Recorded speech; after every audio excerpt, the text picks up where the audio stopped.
Let's dial in the founder of LifeZet, and she's also a Fox News contributor, Laura Ingraham. Laura, good morning to you. Hey, Laura. Hey, guys. You know, FEMA was set up so that they could handle 2 natural national disasters at a time. They got them. Yeah. Yeah, I mean, Harvey, obviously devastating. Houston, Beaumont, still underwater, dealing with a huge humanitarian problem, still in the shelters. But in Florida, it was interesting how the storm took that little toggle to the west, and all these people on the west coast going up from Fort Lauderdale to West Palm up to Vero Beach, they were spared, and they evacuated early. I have a lot of friends in that area, and they all got out, pretty early. And it turns out, they were okay. And I think a lot of the parts of Florida weren't expecting quite as bad a hit as they got. So it was an odd scenario where the east versus the west played out in a way that wasn't quite expected early in the process of the storm. But I have to say, in the anniversary of 9/11 and over the last week, 10 days with Harvey and then Irma, we really do remember, I think, what's most important. It's not left versus right, Democrats or Republicans, the latest fight over the Trump tax overhaul. It's really, we have to help each other in times like this. And I think for the most part, with the exception of some of the unfortunate and disgusting looting that went on, that's what we've seen. Well, and that's really heartening at a time where there's so much political rancor, and it's a good lesson for my children and I. When we watch this, we talk a lot about it. Like, things don't really matter. A house is a box, but the people and the memories and your friends, your faith, that's what most Americans hold on to. Yep. It's heartbreaking to lose things. But most important, you hold on to your family and your friends and your faith, and you help each other. That's what we're here on earth to do. If you're a Christian, you believe that. And if you're a member of other great faiths, you also believe that. And we forget that sometimes in Washington and the heat of the political battle. So, last week, one of the big stories was, and for a conservative like yourself, somewhere have a hard time dealing with this. I'm not saying you do, but when Senator Schumer and Nancy Pelosi ended up doing a deal with the president to extend the tax ceiling, the debt ceiling for 3 months. Yep. And, of course, get $15 billion to Texas quickly because the president was moved by that. He did not want another delay in Congress. A lot of people were upset by that. Others said, wait a second, it's kind of interesting. He changed the narrative. It made it harder to criticize him. And over the last 7 months, people have had a cottage industry of just doing shows about criticizing him. So he changed the narrative. Tonight, he changes the narrative. A bipartisan dinner with 6 senators. And then he's going to not wait for Congress, go to 13 states over the next 7 weeks to talk about tax reform. The president is changing the narrative. And that's what we really have come to expect from him. All of us who covered the campaign, we heard from a lot of the usual consultancy class and the pollsters who almost, without exception, got it wrong. Their analysis of him was that he was just divisive. He's anti-immigrant. He's this. He's a nativist. He's a pragmatist. He's a conservative populist.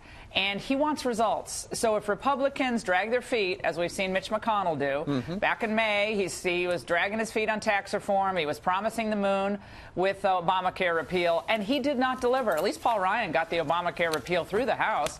McConnell did not. And Donald Trump, I think, looked at the pieces on the chessboard, and he said, what move can I make? And he made the best move I think he could make. I think it was actually politically genius for him to do what he did. There's going to be, hell to pay if this tax overhaul, in combination with the budget process, which they're working on today. Mitch McConnell's at the White House today with 2 other members of the Budget Committee. There's going to be hell to pay if this tax reform isn't done and isn't done well. That's all on the table. But I think the president, he did what he did during the campaign. He surprised people. And I think it's inspiring to see someone who the old rules of Washington haven't served the middle class very well. It hasn't served the working people well. That's why he ran. He ran for the forgotten man and woman. And I think his decision to work with Chuck Schumer and Nancy Pelosi, who've said the most hateful things about him, says more about Donald Trump than it says about, anything else. He's willing to work with people even if they're not all that nice to him.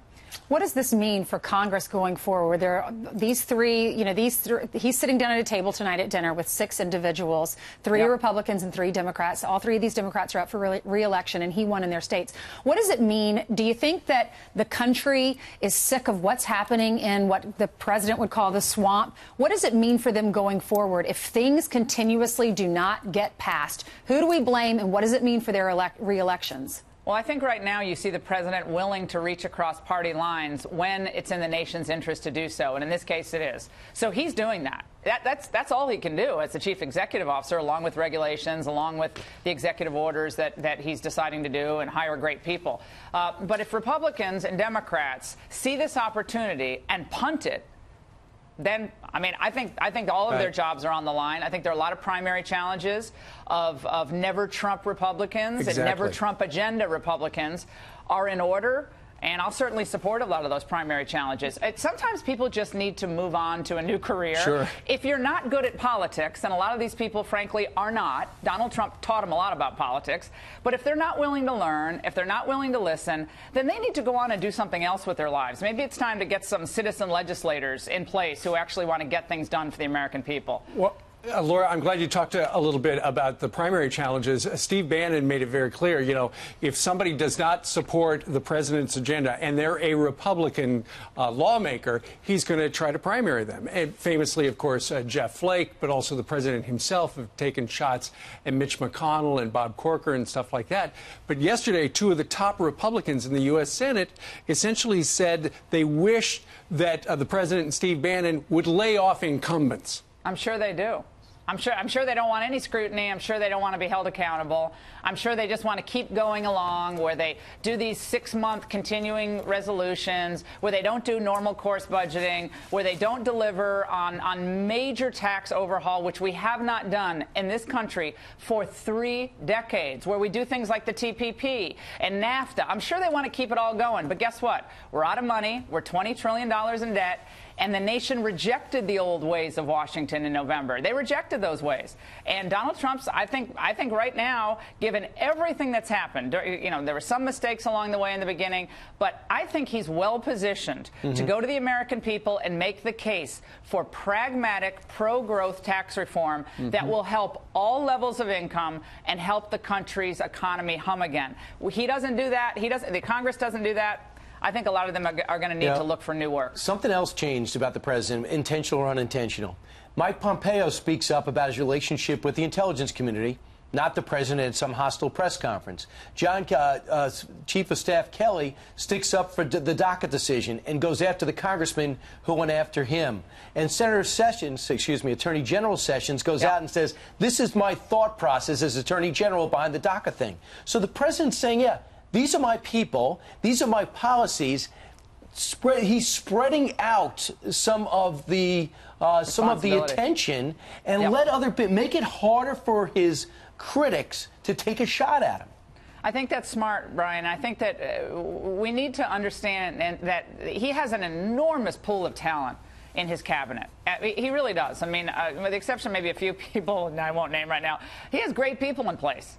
And you do have to give them a wide berth to do what they do best, but all coordinated. If the message of the week is tax reform, every cabinet member who has a hand in tax reform or economic development in the country, growth, has to be on board. And that message has to be coordinated through a communications department that is a well-oiled machine. No, tangential communications on personal matters. That's not helping. He's doing it right now, and I think it's really refreshing. The news today is that Hope Hicks is going to run that communications department. Thanks for joining us today. We'll see you next time. Good to see you guys.